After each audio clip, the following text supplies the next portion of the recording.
වෙනුවෙන් ස්තුතිවන්ත වෙනවා විනන ඊවර පුස්තකාලයේ සාමාන්‍ය සංඥාව වෙනුවෙන් මේ අවස්ථාවට බලපෑම් චිත්‍රපටය පිළිබඳව කතා කරන ආදරණයක් කිරීම කියන්නේ මම හිතනවා චිත්‍රපටයේ සම්බන්ධයෙන් මට තියෙන අදහස් මම දන්නේ පළමුව තමයි මම දන්නේ මේක සභාව මම දැක්ක මම කරන්නේ ලැබුණේ ඉස්සෙල්ලා මම හිතන්නේ ලංකාවේ දැන් ඉන්න මනුස්සයන් දෙන්නේ මේ චිත්‍රපටියත් එක්ක කියන යම්කිසි කතිකාව ගැන යම්කිසි අදහසක් බෙදා ගන්න. අපි දකිනවා මාලම්පුර චිත්‍රපටිය ටිකක් ලංකාවේ වෙනස් ප්‍රේක්ෂකාගාරයකට විවෘත වෙලා තියෙනවා. ඒ ප්‍රේක්ෂකාගාරයේ ඉන්න බහුතරයක් ලංකාවේ ඊට කලින් තිබුණු සිනමාව පිළිබඳව අවබෝධයක් සංවේදීකමක් තියෙන අය බව පේන්නේ නැහැ. මම කියන්නේ අවම වශයෙන් නැත මම වසර ගණනාව පිළිබඳව එයාපු චිත්‍රපට පිළිබඳව අවබෝධයක් හෝ අවධානයක් තියෙන පිරිසක් කියලා මේ බහුතරය පේන්නේ නැහැ. සහ අනිත් පැත්තේ මානවපුර චිත්‍රපටිය විසින් එහි අවශ්‍ය කරන මේ සමාජ දේශපාලන කියවීම ඇත්තටම මේ චිත්‍රපටිය සම්බන්ධයෙන් මතුවනේ තාම අඩුයි. මම හිතන්නේ ඉදිරියට තිබිය යුතුයි කියන අදහසේ තමයි අපි ඉන්නේ.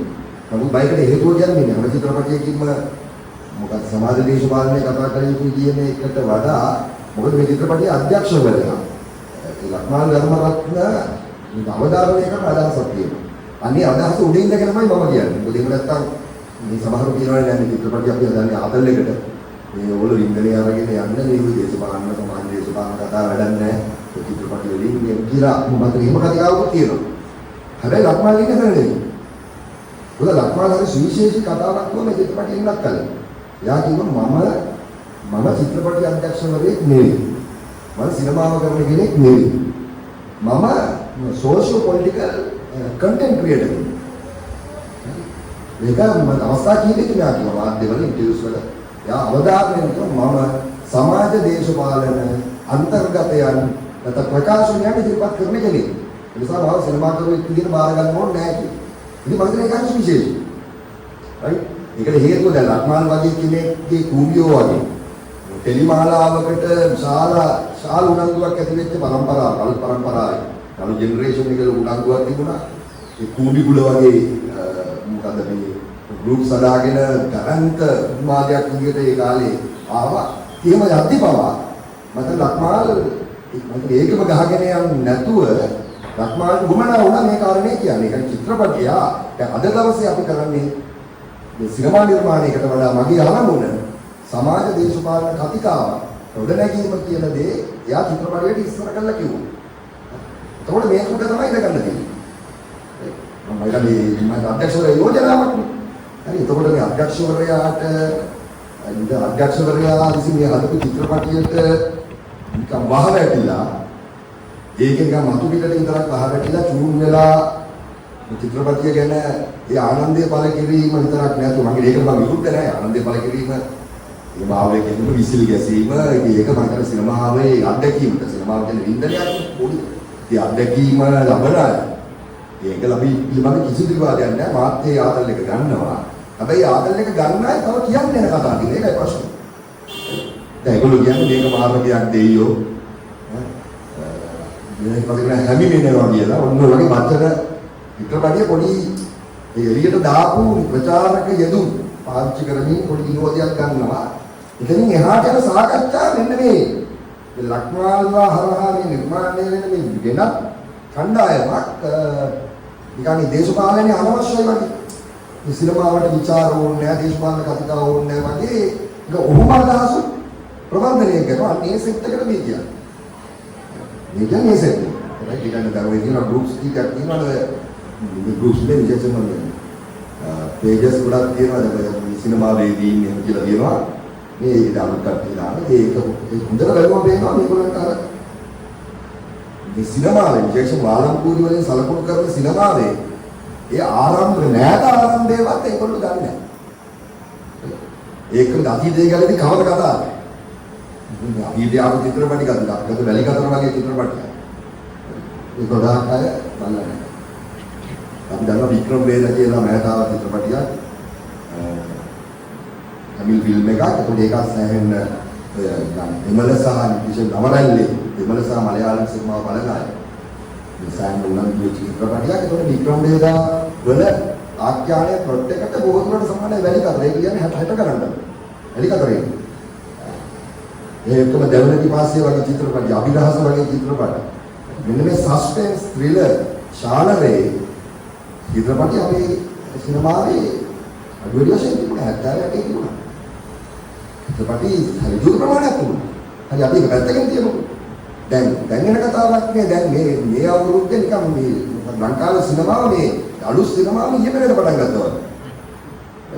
ඊයකට දැනෙන්නේ දැන් අවුරුදු 4කට 5කට කලින් අඩු ගන්න මේ නව සිනමා රැල්ල පටන් ගත්තා. දැන් මේ ගොඩක් අය කියන්නේ රාණියාවලු නෙළුපුරුලාවලු ඊට පස්සේ වාලම්පුරියාවලු ඊයකට දැහැරලා එකපාරට. එතකොට මේගොල්ලෝ බලන්නේ නැහැ. මොකද විශාල ආදායම් මාර්ගවල චිත්‍රපට උදාහරණයක් ගජමෑන් කියලා චිත්‍රපටයක් ආවා. ඒක විශාල පිරිසක් බැලුවා. හරි ඒක අන්තර්ගතේ නේ මම කියන්නේ. මේ එක පැයකට දෙන්නලු තියනවා මම කියන්නේ මේ බ්ලොක්බස්ටර් දෙන්නත් බැලුවා. මම දන්නේ මේ රාණිවලට වඩා ඒවට වඩා දුක චිත්‍රපට තියෙනවා. ඒක චිත්‍රපටයක් කියලා ආදරණීය ප්‍රාර්ථනා කියලා ආව චිත්‍රපටයක්. සීනේ ජාතනේ කියලා ආවා. ඒව වෙනම පිරිසක් විශාල මොකද ඒක ප්‍රේක්ෂකාගාරේ පුළුල්ලේ. ඒවා බ්ලොක්බස්ටර් ෆිල්ම්ස්. ඒක දන්නේ නැහැ. ඒක පැත්තේ. මම ඉතින් මගේ ඒ ෆිල්ම් බලුවා. ඒකට දන්නේ නැහැ. අනිත් පැත්තේ ලංකාවේ විශේෂම නව සිනමා රැල්ල ඉදිරියට හඳුනා ගන්නවා නම් ඒක බොහෝ විට පටන් ගත්ත නෑද? ඒ කියන්නේ මෝටර් බයිසිකල් කියලා චිත්‍රපටයක් ආවා. ඒක දෙනස් මාතෘකාවක් කියලා චිත්‍රපටයක්. ඒකට මම නිනෝලයි කියලා මම දැකලා පුරුදු කෙනෙක් වගේ චිත්‍රපටයක් ආවා. හරි. ඊට පොඩ්ඩකට කලින් ආවා මේ රහස් කියන කරුණේ චිත්‍රපටය. ඉතින් මේවා ඇත්තටම ලංකාවේ නව සිනමා ප්‍රවාහයක ආරම්භය සරුවු කරපු චිත්‍රපටය. ඒක ආරම්භ වෙන්නේ ඊට අවශ්‍ය අපකට පහකට කලින්. ඒකම දිගුවක්.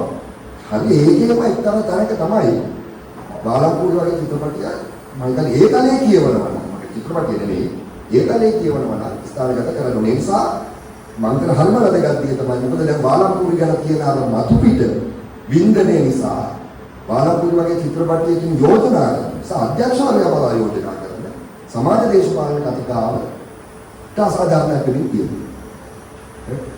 එතකොට මොකද සිනමා කෘතියක පැහැදිලිවම සිනමා කෘතියක් අපි විචාරයට ලක් කරනකොට එහි රූප මාධ්‍ය, ශාබ්දික වියමන සහ අනිකුත් සිනමාවට අනුශාංගික අංග අපි සම්බැහැ කරලා කතා කරන්න බෑ. ඒක හරියි. නමුත් ඒක අපි කතා කරන්නේ සිනමාව චින්තනයක් විදිහට අඳුරගන්න. ඒ නිසා මම හිතනවා බාලම්පූරි වල පැහැදිලිවම අපි කාරණා දෙකක් මූලිකව සල්පුල් කරගන්න වෙනවා කියලා මම හිතනවා. බාලම්පූරි සිංහේෂි බිල්ඩ් එකක් මම උනන්දුවෙන් බලන ෆිල්ම් එකක්. විශේෂම බාලම්පූරිත් එක්ක ඇති කරන මේ මොකද බාලම්පූරි සම්බන්ධයෙන් ඇති කරන ප්‍රේක්ෂක උනන්දු. ඒකේ කාම වැදගත්. සාරි පැත්තෙන් සිනමාවත් එක්ක ප්‍රේක්ෂකාගාරයේ බද්ධ වීම. ප්‍රේක්ෂකාගාරයේ ටිකක් උනන්දුවකින් සහභාගී වීම, පෞල් පිටින් සහභාගී වීම. කියන්නේ මහජන අවකාශයට ඇවිල්ලා චිත්‍රපටි නැරඹීම. මෙන්න මේක හරි වැදගත්. ඉතින් මම හිතනවා බාලම්පූරි ඇතන්දී මම ඒකට තාම කැමති වෙනවා බාලම්පූරි වගේ චිත්‍රපටයක් සහ නෙළුම් කුල්ල බව. මේක මහජන අවකාශය තමයි සිනමාව තියෙන්නේ. අපේ ෆෝන් එකේවත් ෆෝන් එකේ චිත්‍රපට කෙරෙන්න ඕනේ. නැත්නම් අපේ ඉන්න විසිත කාමරේ විතරක් නෙමෙයි සිනමාවේ වඩා වැදගත් තියෙන අඳුරු ශාලාවක අපි එකට ඉඳගෙන අපේ පුද්ගලික ලෝකයක වඩා තනි වෙලා පොදු සමාජයත් එක්ක එක තැනක ඉඳගෙන සිනමාව නැරඹීමේ වතාවත තමයි මෑත කාලේ අපිට අහිමි නෙමෙයි. ඒක නම් තේරුම් ගැනීම වැදගත්. මොකද සමාජීය දෙයක් සිනමාව කියන්නේ අතර සමාජීය නිර්මාණයක්. ඒකෝට ඒකේ මුක්ති විඳින්න වෙන එක සමාජීය සහභාගීත්වයෙන් මුක්ති විඳීම අවශ්‍යයි. මොකද සිනමාවේ මාතෘකාවේ බාලම්පුරි වල මාතෘකාව සමාජීය මාතෘකාවක්. එහෙමනම් මේ චිත්‍රපටයත් එකට ඉඳගන්නේ ප්‍රේක්ෂකාගාරය පොදු ප්‍රේක්ෂකාගාරයට සහභාගී වෙන්නේ මහජන තලයේ සාකච්ඡාවක් ඇතිවීම තමයි අද දවසේ සිනමාවේ ඉතාම වටිනා මම හිතන්නේ වටිනා වැදගත්කම. ඒ නිසා ඉතින් අතුරුට අපි කිව්වා දැන් මට හිතනවා දැන් කාරණා දෙකක් මේ චිත්‍රපටිය මේ චිත්‍රපටියෙන් කියවෙන සමාජ දේශපාලනික යටි නියමන කුමක් මම හිතන්නේ ඒක එක පැත්තක්. යා චිත්‍රපටය කතා කරනවා. දෙවෙනි පැත්තේ මේකේ තියෙන ආඛ්‍යානය. ආඛ්‍යානමය වින්‍යාසය. ඒක ප්ලොට් එක. සායකට වෙන විදිහ. නේ? ඒකට අපි සාමාන්‍ය මලයාලම් චිත්‍රපට සහ නැවත ආපු නවවැල්ලේ දෙමළ සිනමාවේ ප්‍රධාන ජනප්‍රිය ප්‍රවණතාවයක් තමයි මේ සස්පෙන්ස් සහ සස්පෙන්ස් ත්‍රිලර් චිත්‍රපට. ඉතින් මම හිතනවා ඒක නම් පැත්තෙන් මොකද විශේෂම ටෙලිමාලා. දැන් අපි හිතනවා අපි සෑහෙන හුරු වෙලා තියෙනවා ඒක. මේ සෑහෙන මම ඇඩික්ට් වෙලා තියෙනවා අපි ටෙලි බලන්න. මම ඉඳලා බ්‍රේකින් ගන්න. දලා මම හිතන්නේ ඒක තාම හොඳ ආඛ්‍යාන තාම දීර්ඝ කාලයක් අපි වලවා ගන්න බලන මෙන්න මේ ටෙලිමාලා සහ මලයාලම් ස්පැනිෂ් කොරියන් සහ විශේෂම නවවැල්ලේ දෙමළ සිනමාවේ දැන් ටිකක් ජනප්‍රිය ඒක අධිපති ධාරා වෙලා තියෙන මේ සස්පෙන්ස් මිස්ටරි ත්‍රිලර් චිත්‍රපට. එතකොට මේකට විරුද්ධ වෙච්ච ප්‍රේක්ෂකාගාරයක් අද ඉන්නවා මොකද ඔන්ලයින් ප්ලැට්ෆෝම් සරහා. එතකොට මේ ප්‍රේක්ෂකාගාරය මෙන්න මේ සස්පෙන්ස් මිස්ටරි ත්‍රිලර් වර්ගයේ විවිධ ජොනරස් වල චිත්‍රපටි වලින් මොකද ඒගොල්ලෝ සිනමාවෙන් රසයක් ලබමින් තිබෙනවා. එතකොට මේ රසය ලබන පිරිස තමයි අර ඒක වාව් එකට මොකද මේ වාව් එක දෙක කොටසක් එක තියෙනවා.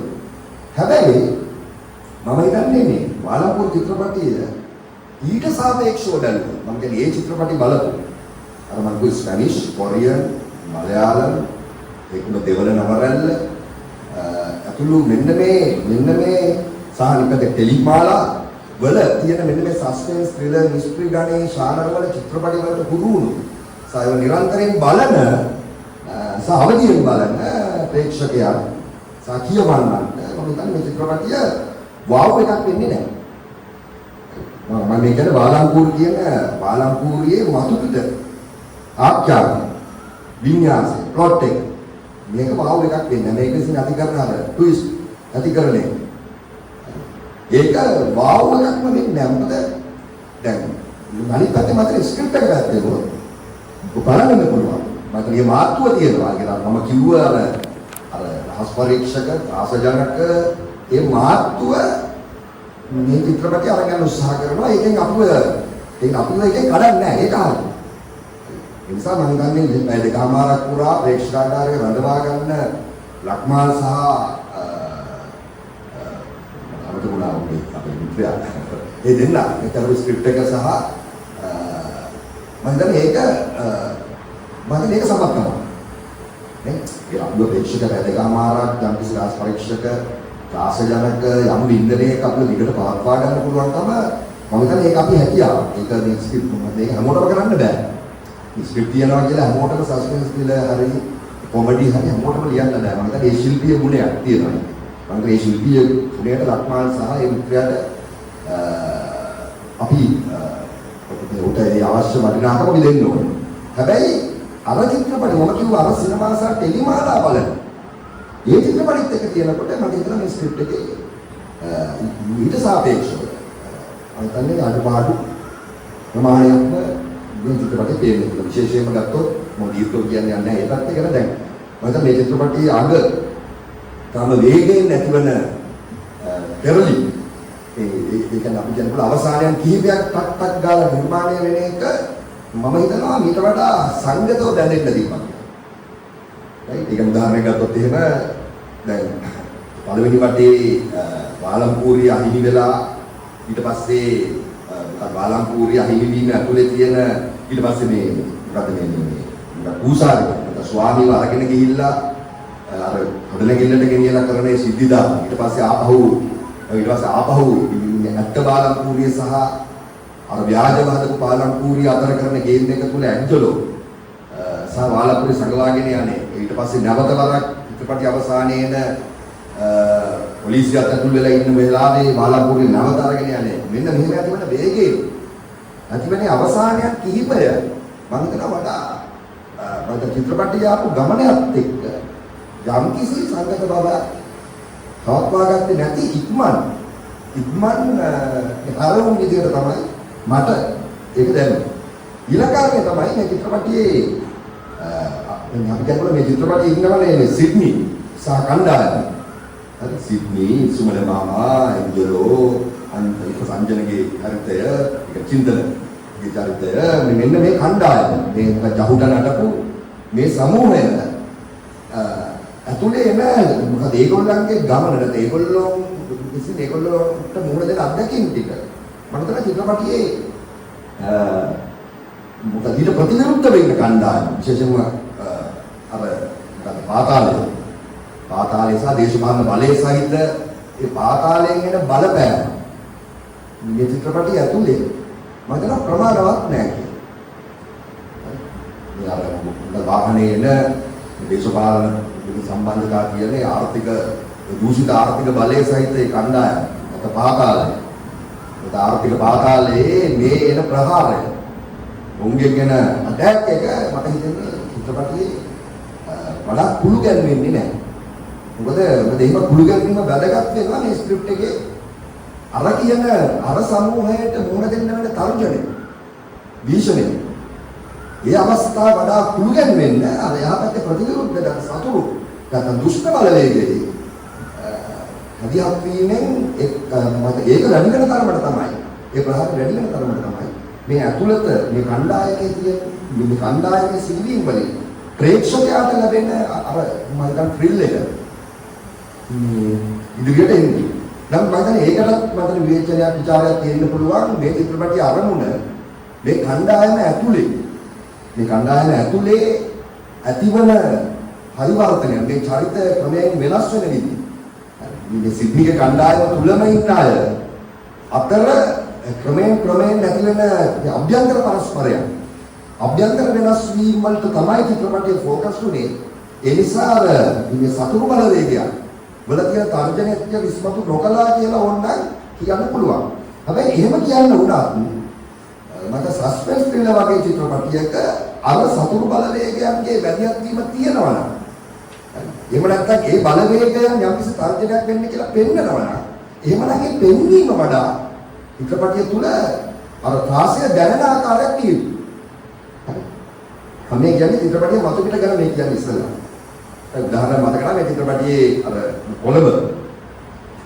කොළඹ ඒගොල්ලෝ අර ඒ දුෂ්ට බලවේගයන් නැත්නම් පාතාල දේශපාලන බලය සහිත කණ්ඩායම මොහොතේ පිටිපස්සේ එළවන දර්ශනය මම හිතන්නේ මට එකපාරට මේ අවස්ථාව විතරයි.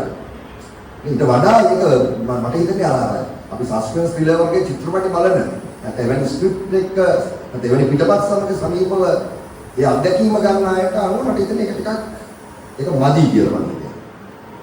ඒක ඊට වඩා තව ඒක එන්නේ මොකද මේගොල්ලෝ හැංගිලා ඉන්න හොටෙල් එක සහ ඒ පාතාලය නැත්නම් ඒ කණ්ඩායම අතර කිසිදු සම්බන්ධයක් අපිට පේන්නේ නැහැ. හරි. අපි කියන්නේ විශ්වසනීයත්වයේ කියන එක චිත්‍රපටයක අත්‍යවශ්‍ය අංගයක් වෙන්නේ නැහැ. විශ්වසනීයත්වයේ බාහිර යථාර්ථයත් එක්ක සම්බන්ධ වෙන්න ඕනේ නැහැ. හැබැයි චිත්‍රපටයක් යෝජනා කරනවා නම් ඒ බාහිර යථාර්ථයට වඩා බල චිත්‍රපටියක් එවන විශ්වසනීයත්වයේ සෙවීම ප්‍රේක්ෂකයාගේ අතින් සිද්ධ වෙනවා. එතකොට ඒක පැහැදිලි වෙන්නේ. අවසාන වශයෙන් මට හිතෙනවා අර චිත්‍රපටයේ අවසාන හරියේදී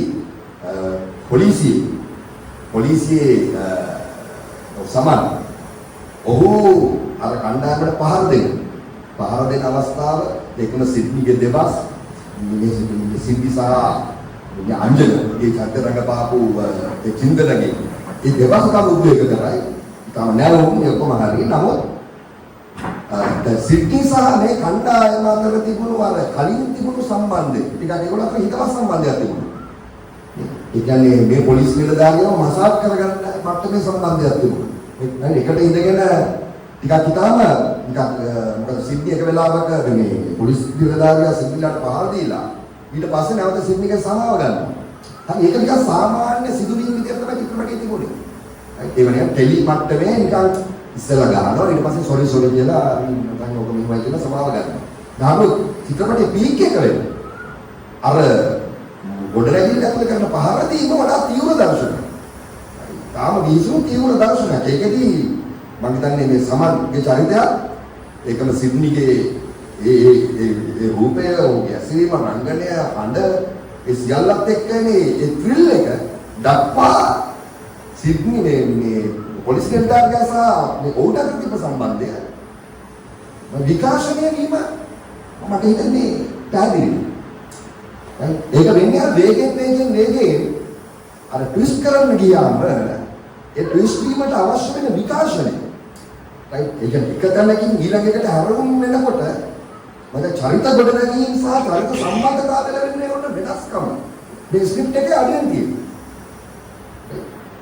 එතකොට එහෙම වෙන්න පුළුවන්. ඒ කියන්නේ අපි මේක කාලා දීලා සමාව අරගෙන සාමාන්‍ය මිනිස් සම්බන්ධයක් වගේ ගැටෙමින් ආපහු මේ වලපුලට ගෙයම ගසන්න සම්බන්ධ වෙමින් ඉන්නේ මේ සිඩ්නි කණ්ඩායම සහ සමන්නත තියෙන සම්බන්ධය චිත්‍රපටයේ අග එනකොට අර වගේ ත්‍රිල් එකක් බවට යන්න අවශ්‍ය කරන විකාශනය අර ට්විස්ට් වලින් එන විදිහට නෙමෙයි නිර්මාණය වෙන්නේ. ඒක ඒක. ඉතින් මම හිතන්නේ මෙන්න මේ මම ඒ වගේ ඒ කියන්නේ මේ චිත්‍රපටයේ මෙන්න මේ ප්ලොට් එකේ නැත්නම් මේ පිටපතේ මම හිතන්නේ තව අර මම කියන්නේ අපි කියන අර සස්පෙන්ස් ත්‍රිලර් එක දෙන්න ඊට වඩා සිවුම් වෙන්න තිබ්බා. මට සාහිත්‍යයේ තියෙනවා නේද? මම හිතන හොඳ සාහිත්‍යයක් දැන් චිත්‍රපටි බලනවට වඩා චිත්‍රපටි වල හොඳ ප්‍රබන්ධයක් ගොඩනැගීම හොඳ තිරපිටපතක් තුළ සස්පෙන්ස් ත්‍රිලර් ගුණය අඛණ්ඩ පවත්වා ගැනීමේ පුහුණුව මම හිතනවා සාහිත්‍යය. සාහිත්‍යයේ කියන ශානරයේ අවශ්‍ය තියෙනවා ඒක වඩා පුහුණුවක් තියෙනවා කියවීම තියෙනවා මම හිතන්නේ ඒ සියුම් බව සාහිත්‍යයට ගන්න පුළුවන්. ඒතකොට සිනමා මාධ්‍යයේ සාහිත්‍යමය වශයෙන් ලැබෙන ඒ පරිචය මම හිතනවා සිනමා පිටපත ලිවීමේදී අර විකාශනය හැදෙන විදිය නැත්නම් චරිත මාරු වෙන විදිය සහ කෙටි කාලයක් තුළ සිදුවීම් දාගෙන නැවත හැරෙන විදිය මම හිතනවා හොදලා ගන්න පුළුවන් කියලා අපදී. ඉතින් මේක තමයි මට චිත්‍රපටියක් විදියට ගත්තොත් මේ චිත්‍රපටිය ඇතුළේ මම වින්දා ඒක හේතුව මම මොකද ඒ දානවා චිත්‍රපටි සෑහෙන බලන නිසා. සෑහෙන මලයාලම් අරබන්තුල සස්පෙන්ස් කොරියන් ස්වර්ගයේ මම ටිකක් මම සම්බාර චිත්‍රපටි වලට බලනවා අතරේ බලනවා. නමුත් අර පුද්ගලික ආශාව තියෙන සස්පෙන්ස් ත්‍රිලර් මිස්ටරි වගේ චිත්‍රපටි වලට ඒක මගේ පුද්ගලික වින්දනේ. ඒක දැන් මම ආස බලන්න මම ඔයාලා බලන්නේ ඉතින් බර්ග්මන්ගේ ෆිල්ම් එකකුයි අපි ස්පැනිෂ් සස්පෙන්ස් ත්‍රිලර් එක ගත්තොත් දෙක එකක් හොයන්න එකත් මාර්ග තමයි ඉස්සෙල්ලා තෝරගන්නේ. ඒකට තියෙන ආසාව. මම ඒක බලන නිසා මම හිතන්නේ එතකොට මෙන්න මේ අඩුපාඩු මේ ස්ක්‍රිප්ට් එකක් විදිහට මෙන්න මේ සීමාකම් මට පේන්න තිබ්බ ඒක මගේ අදහසක්. ඒකට මේක කවකෙකුට එසේ නොවෙන්න පුළුවන්. එහෙමනේ වෙන්න පුළුවන්. ඒක තමයි මම හිතන්නේ ඒකේ කාරණා ගොඩක් ඉතින් ස්ක්‍රිප්ට් එකට අදාළව එහෙම කියන්න පුළුවන් මම හිතන්නේ මිසින් පොයින්ට්ස්. ඒකට අපි ඇත්තට මේ දේ ඔයා මම දෙවෙනි පියවරට ආවොත් තමයි චිත්‍රපටයේ යටිපෙළ.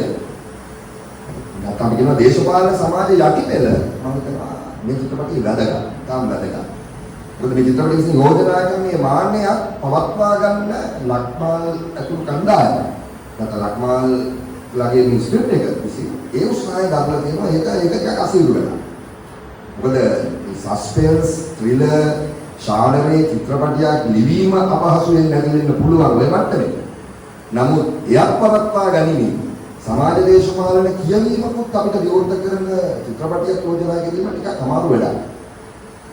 ඒ අතරින් වාලම්පූරි වලට මම හිතන්නේ ක්‍රෙඩිට් එක දෙන්න ඕනේ. වාලම්පූරි වල ඒ සංවාදය විවෘත කරලා ඒක අවංකවම කළා කියලා. ඒකට අපි අතුල් වෙන්න කොහෙද කියන එක අපේ විචාරාවන් සිද්ධ වෙයි. නමුත් ඇත්තටම මේව ලේයර් එකක්. නැත්නම් එහෙම තලයක් මේ චිත්‍රපටය යෝජනා කරනවා. හරි. ඒක අපි මම හිතන්නේ ඒකත් බලන්න වෙනවා ලක්මාල්ගේ කූඹියෝ. මේ ලක්මාල් කරපු කූඹියෝ ටෙලිමාලාවත් එක්ක අපිට සසඳන්න පුළුවන් එක් විදිහට. දැන් සමහර අය කියනවා මේක කූඹියෝ වලට වඩා මේක කූඹියෝ තමයි සාර්ථක නැහැ කියලා. එතකොට එහෙම කියන අය බොහෝ විට කියන්නේ අර දීර්ඝ කාලයක් තුල කූඹියෝ කියන්නේ කොටස් 50ක් දුකේ තිබුණේ. ඒ කාලය තුලම අර මං කිව්ව අර සස්පෙන්ස් ත්‍රිලර් ශානරීය ගුණය දිගට පවත්වා ගන්න පුළුවන්.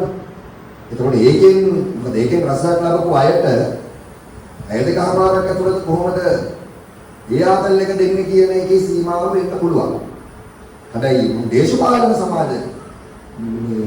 සමාජ ගැඹුර අතින් බැලුවොත් මම දන්නේ කූඹියෝට වඩා මේක ඉස්සර කියන්නේ කූඹියෝ වල තිබ්බ දෘෂ්ටිවාදී සීමාව මේ චිත්‍රපටයේ විසින් ඉක්මවන මම ඒක සල්පුණු කරගන්න. ඒක මොකද්ද? ඒ තමයි දැන් කූඹියෝ කලපුව ඇත්තේ මෙතන මොකද හුඟා කූඹියෝ වල කියන්නේ සියල්ලන්ට ඇදීම ගේම් ගැසීම. හැමෝම ගේම් ගන්නවා. ජයහානුත් ගේම් ගහනවා. ඊට පස්සේ සුසන්ත මහවුල්පතක් ගන්නවා. ඊට පස්සේ වාමාංශික දේශපාලන නායකයෝ මේකේ අවසානයේ ත්‍රිල් එකේ ඉන්නේ. මේ ගේම් එකෙන් දිනන්නේ කවුද කියන්නේ? කූඹියෝ. ඔක්කොම ගේම් එක කාට එක ඔක්කොම ගේම් ගන්නවා. ගහලා අන්තිමට කවුද බේරෙන්නේ? අන්තිමට කවුද ජීවිතේ බේරගන්නේ කියන එක තමයි මේක ආපල් එකේ. මේ කූඹියෝ. මේ ඔයගොල්ලෝ අද කරන්නේ කූඹියෝ ඉවර වෙන්නේ ඊළඟ දෙවෙනි කොටසට මේ හවස් එක හදලා. මේ අර මොකද මේ ජහන්න පිස්තෝලේ තියලා ඔළුවට නේද? ඒක මොකද එන්නේ මේ ඊට පස්සේ කෝල් එකක් එනවා. දේශපාලඥයාට. ඒකට කියනවා මේ ඕකොම ගන්න මොන කෝල් එකක්. ඒක ආයෙ බේරෙනවා. මේ විදිහට මැරෙන්න ඕන මෙන්න කියනකොට ආයෙ මුගේ ජීවිතේ බේරෙන්න දෙවෙනි එකට යන්න පුළුවන්. ඒතකොට මේක කියන සියලුම ගේම් ගැසි. හරි එතකොට මේ එතකොට කූඹියෝ වල තියෙන මේ දෘෂ්ටිවාදය අද දවසේ තියෙන අධිපති දෘෂ්ටිවාදයට සමපාතයි. ඒතකොට අද දවසේ තියෙන්නේ සියල්ලන්ට මෙන්න ගේම් ගැසීම.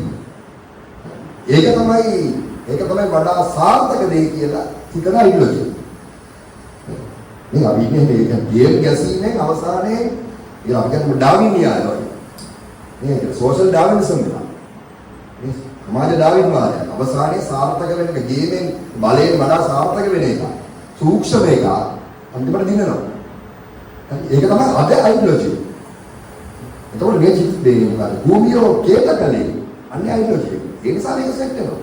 මොකද Facebook වල ඉඳන් YouTube එකේ මේ කූඹියෝ බලපු ගොඩක් අය ගේම් කාරයෝ. අපි හැමෝම ගේම් කාරයෝ. හරි අපි ඔක්කොම දාගමු. අපි අයිසෙලෝයි. අපි ඔක්කොම මේ මොකක් හරි ගේමක් බලන්නේ. මොකක් හරි එතකොට මෙන්න මේකට කූඹියෝ අභියෝග කරන්නේ නැහැ. කූඹියෝ කරන්නේ මොකද්ද මේ දෘෂ්ටිවාදය අපි කියලා රීප්‍රොඩියුස් කරනවා. මේ අධිපති තරඟකාරීත්වයේ ගේම් ගැසීම හැම එකාට විරුද්ධව ගේම් ගැසීම කියන්නේ අධිපති භාවිතය කූඹියෝ විසින් කියන රීප්‍රොඩියුස් කරනවා ප්‍රතිනිෂ්පාදනය කරනවා. එතකොට එවැනි නිර්මාණයක කලා නිර්මාණයක හෝ මම ටෙලිවිෂන් එක වෙනවා අඩු නම් අපි එක ගත්තොත් කලා නිර්මාණයක් කියලා. කලා නිර්මාණයේ මේ මොකද කියන සමාජ දේශපාලන කාර්යභාරය සිද්ධ වෙන්නේ නැහැ. කලා නිර්මාණයේ තියෙන සමාජ දේශපාලන කාර්යභාරය යට ගිහිල්ලා තියෙන කතිකාවක. දැන් අද දවසේ මේ අලුත් ප්ලැට්ෆෝම්ස් වල මේවා බලන මේ අලුත් රූප මාධ්‍යයට වඩා විවෘත වෙච්ච ප්‍රේක්ෂකාගාරය අට අරගෙනනකොට සංවාදය තමයි මේ අලුත් වෙනස තුල කොහොමද සමාජ භාවිතය අද සමාජ දේශපාලන භාවිතය කොහොමද නැවත කියව ගන්න. right එහෙම නැත්නම් ගහගෙන යනවා. ඒතකොට කූඹියෝ වල ඔක තමයි කිව්වේ. දැන් ඔය මම ඊට පස්සේ ආපු දැන් ඔකට බලපාන එකක් අරමන්කෝ ටෙලිමාලා.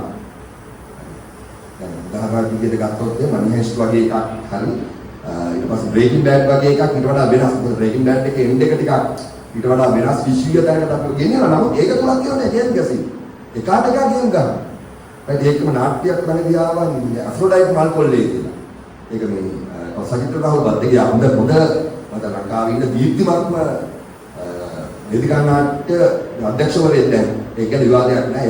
යාගේ නාටක කළු චක්‍රායුධ මම කියන්නේ මම නැවත බලපු විශිෂ්ටම කෙටි නාට්‍යයකතුවා. හැබැයි දැන් මම යා කරපු ප්‍රධාන නාට්‍ය අෆ්‍රොඩයිට් මල් කොල්ලේ බැලුවොත් ඒකෙත් තමයි. මම මේක නාට්‍යව බලන්න. ඒක තියෙන්නේ ගේම් ගැසීමේ කූඹියෝ. කාටකා ගේම් ගන්න අපි හිතන්නේ නැති එකක් ගන්න. ඒ අවසානයෙන් ගොඩක්. ඒ අවසානයෙන් ගොඩවල තියෙන්නේ අර වගේ අපි ගන්නේ. දැන් අර. ඒ කියන්නේ දැන් මේ වේලෙන එකයි ප්‍රසායන. ආයෙ ඌ අරකට ගේමක් ගන්න.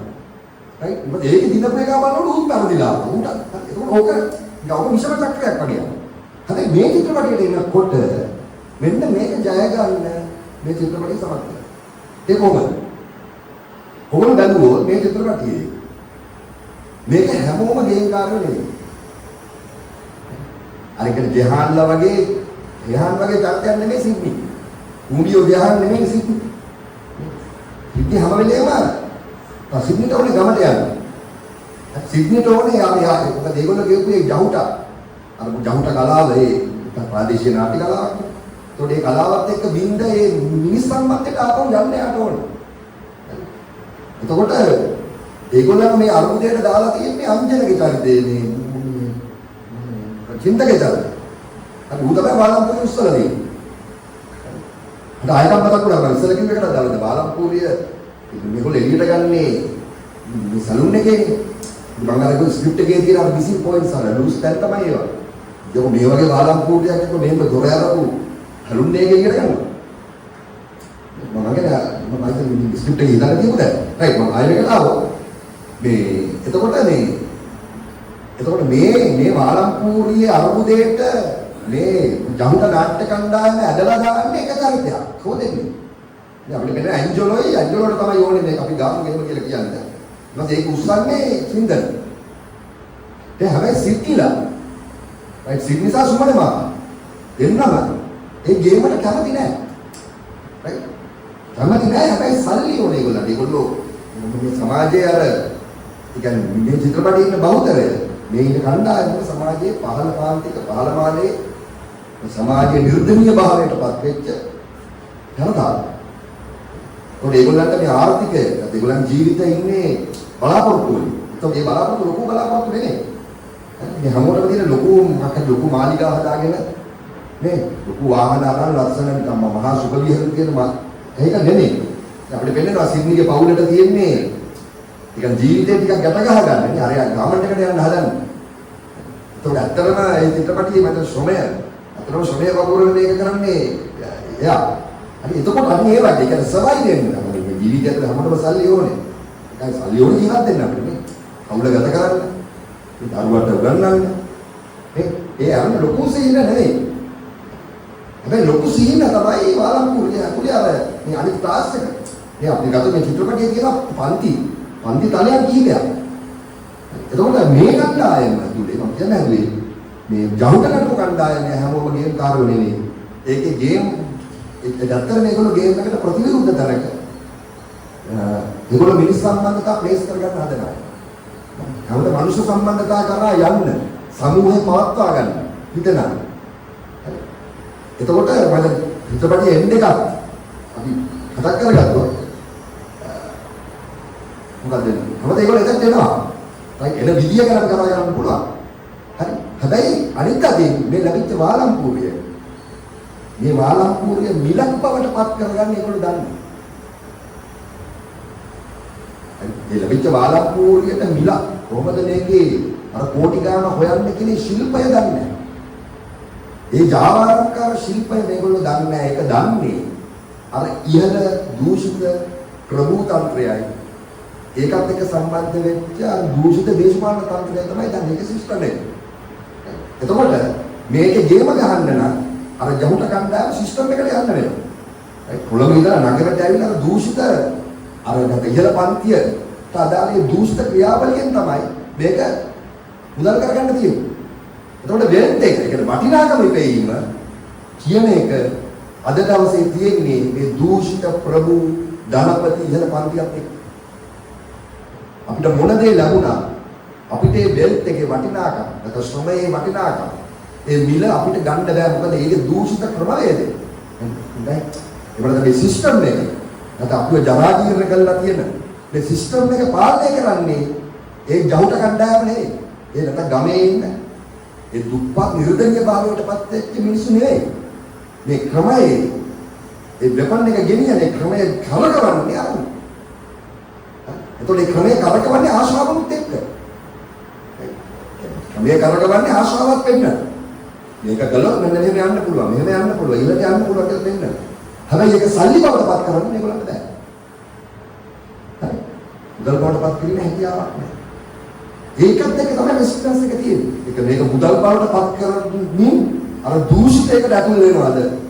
අර දූෂිතය කියලා එකම මරා ගන්න ඒ අමු යාන්ත්‍රණයට තාම නග්න නිර්වත් තරගය තියෙන ඉහළ පන්තියේ ගේම් එකට ඇතුල් වෙනවද නැත්නම් මේ ක්‍රමයට ඇතුල් වෙනවද එසේ නොවේ නම් නැවත මිනිස් ජීවිතේ වුන් ගත කරපු ඒ උණුසුම් මිනිස් සම්බන්ධතාවලට ආපහු අනුගාමී යන්න උත්සාහ කරනවා මම මෙන්න මේ තල දෙක මේ චිත්‍රපටයේ තියෙනවා මම ඒක හරියට අදගත්තා මේක හරියට අපි කියවගත්තා නේ චිත්‍රපටයේ තියෙන දේශපාලන ආටිකලේ මම හිතන්නේ එතන ප්ලේස් වෙනවා දෙවෙනි කාරණා මම ඒකට අදාළ දෙවෙනි කාරණා මේ චිත්‍රපටයේ දිගටම කියනවා මේ වාලම්පූරියට මේ වාලම්පූරිය නිකන් හිස් බෙල්ලෙක් මම සිඩ්නි තරම කියනවා මේක හිස් බෙල්ලෙක් මේක ඇති වටිනාකමක් නැහැ නිකන් බෙල්ලෙකුටනේ කෝටි ගාණක් දෙන්නේ මිනිස්සු මේ මරාගෙන ලේ කරන්න ගහන්නේ. මම හිතන්නේ ඊටපස්සේ හීන හතාමාරක් කියන්නේ ඒක. ඒකට 8 දෙනෙක් ඉන්නවනේ. ඒක දන්නවද මම 8 දෙනා ගෙන් එක්කෙනෙක් හීනේ ඊළඟ අදියට යන්න කලින් ගලනවා. පූසාරි. ඒකට හීන 7යි අරයට හීන භාගයයි තිබුණේ. ඒක හීන හතාමාරනේ. එතකොට කියන්නේ මේ වාලම්පූරිය අත් කරගන්න. මේ වාලම්පූරිය අත්ත වටිනාකම කොහෙද තියෙන්නේ? මෙන්න මේක මේ චිත්‍රපටයේ තියෙන ගැඹුරු දේශපාලන කියන දීපකට යන්න පුළුවන් එකක්. ඒකම එන්නේ නැහැ. ඒ කියන්නේ හරියට ඇත්තම මේ පෙන්වන්නේ ධනේශ්වරයේ හුවමාරු වටිනාකම් වල තියෙන න්‍යාය. ඒ තමයි අපි කියන කොමොඩිටි ප්‍රෙඩික්ෂන් කියන්නේ. පරිභෝජන අර්ථනකාම කියලා කියන එක මම අර වැඩි නම් ආයෙ අරගෙන පරිභෝජන ඇදහිල්ල. ඒක අපි හිතනවා අපි සල්ලි හොයාගෙන යන භාණ්ඩ තියෙන්නේ. ඒ භාණ්ඩ ඇතුළම තියෙනවා කියලා ඒ භාණ්ඩවල තියෙන වටිනාකම. භාණ්ඩය තුලම නිසර්ගයේ ඒ භාණ්ඩේ වටිනාකම තියනවා කියලා අපි හිතනවා. ඇත්තට මේ වටිනාකම හදන්නේ වෙළඳපොළ මායාව. හරිද? මත වෙළඳපොළ තියෙන වියුක්ත කරන්නේ. භාණ්ඩ නිෂ්පාදනය කරන්නේ සංයුක්ත තත්ත්වයක් තුල. මේ මිනිස් ශ්‍රමයෙන් කියලා ගත්තොත් ඒක සංයුක්ත තත්ත්වයක්. හැබැයි භාණ්ඩයට අපි භාණ්ඩයට වටිනාකම දෙන්නේ වියුක්ත තත්ත්වයක් තුල වෙළඳපොළ තුල. මම උදාහරණයක් කිව්වොත් ගාමන්ට් එකේ සහෝදරියා එදා වේල කන්න නැතුව කට්ට කාලා වික්ටෝරියා සීක්‍රට් ජංගිය මානවා. හරි? ඒක තමයි සංයුක්ත ආර්ථිකය.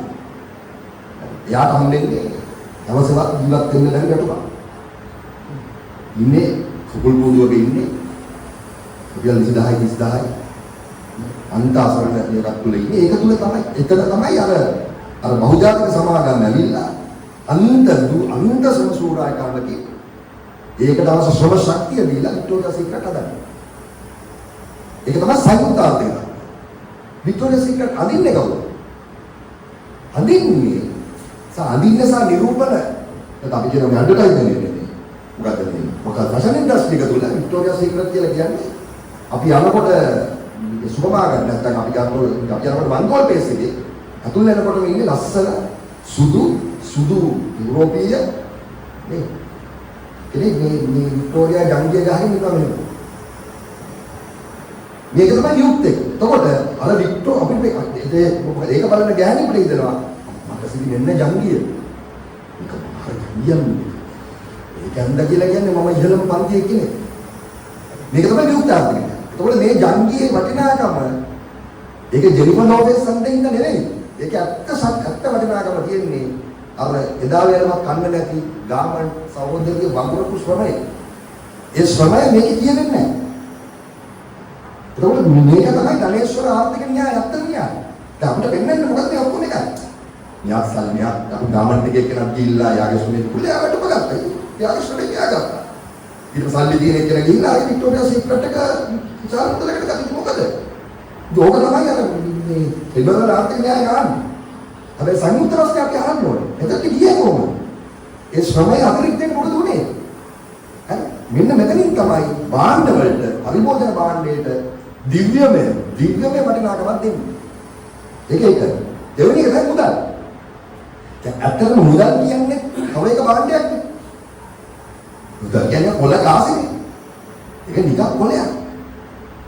හැබැයි කොළේට අපි දෙනවා දිව්‍යමය වටිනාකම. ඒ කියන්නේ මුදල විසින් තමයි හුවමාරු ආර්ථිකය තීරණය කරන.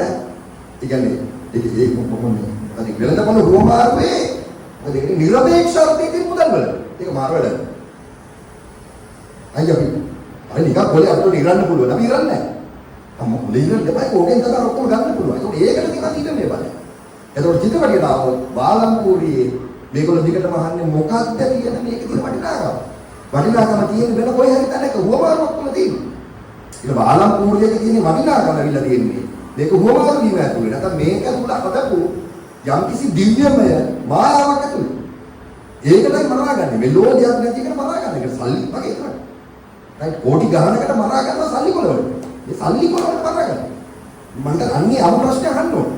මේ සල්ලි කොලවලයි මරාගන්න. ඒකෝට කියයි සල්ලි වලට වටිනාකම ගන්න. ඒකට අහන්නේ ඇයි සල්ලි වලට වටිනාකම? මගේ මේ අමාරු ප්‍රශ්න අහන්න පුළුවන්. ඉතින් මම කියන්නේ බාලපුර චිත්‍රපටය අපිට පෙන්නනවා මෙන්න මේ බාලපුරියක් වටේ තමයි මේ අපිට අර්ථයක් නැති පරිභෝජන ආලෝචනයක් වටේ තමයි මේ සියලු විනාශයන් වෙන්නේ. සාමයේ කියන පන්තිමය බෙදීම ඔක්කොම එකිනෙක අතිවිද වෙන්නේ. මේ චිත්‍රපටයේ ඉතින් අපි පෙන්නන්නේ පහළ නිර්දන දැන් අත නිර්දනීය පාවෙට පත්ත පහළ මාලයයි. ඊට උඩින් ඉන්නවා ටිකක් ඊට වඩා ටිකක් සල්ලි තියෙන අතරමැදි මේ අතරමැදි වෙනද පන්තියක් ඉන්නවා. මේ අපේ කවුද මේ ඔව් මේ මුදුගේ ජාතික ගත්තා. ඊට පස්සේ ඉන්නවා රාජ්‍ය නිලධාරීන් ඉන්නවා. ඒත් ඒගොල්ලන්ට මේ උන්ටත් අර හරි වැටුමක් නැහැ.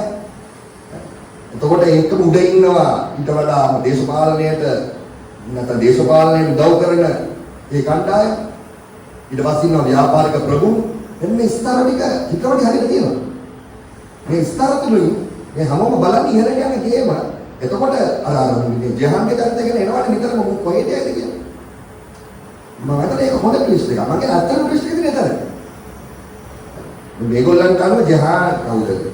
මේ මොකද? තුමිදුගේ චරිතය. දැන් මම හිතන්නේ දැන් ඒ චරිතය ඇත්තටම යා. ඇත්තටම මානසිකව සාමූහිකව ඉන්නේ මොකද සිඩ්නිලගේ ජවුට කණ්ඩායමක්. හැබැයි සිඩ්නිට තියෙන හැම වෙලේම මේ මුදල් වල බලය මේ උගේ වෙන තරගයත් කියලා හිතනවා මේක මොකද යාගේ තියෙන වෙළඳාමත් එක්ක යන්නේ. මොකද තුමිදුගේ චරිතය ඉන්නේ වෙළඳාමත් එක්ක. එතකොට ඒක වෙළඳ ආනේ ඉහළම පන්තිය තමයි අර මේ හාලම්පුරියත් එක්ක බිස්නස් කරන බලන්න. සහ අනිත් පැත්තේ පොලිස් කාර්ය. එතකොට මේ පන්තිමය මේ සංචලතාව පන්තිමය වශයෙන් ඉහළට යෑමේ ආශාව අනිවාර්යයෙන්ම වෙළඳ පොලිසිය තුළ හදලා තියෙනවා.